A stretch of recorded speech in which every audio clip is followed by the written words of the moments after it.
Okay, I'll just show you how to set the sat nav in this Hyundai i40.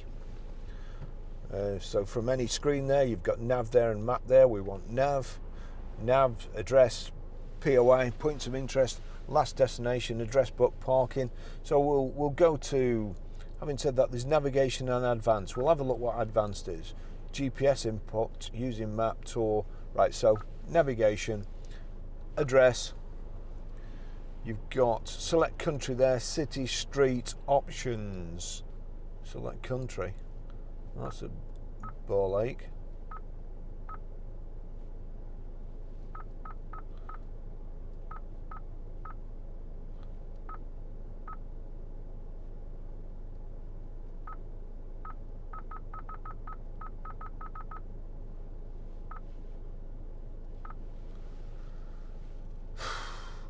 Well, at least United Kingdom. Next on United Kingdom.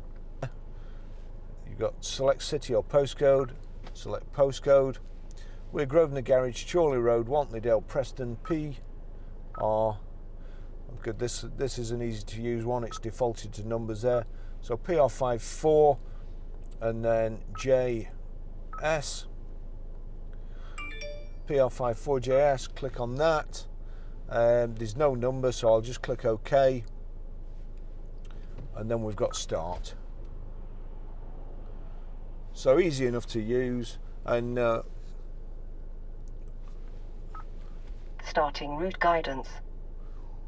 And it also looks there like it's telling you the speed limit of the road you're on, which that's another good feature. Okay, so that's the sat nav.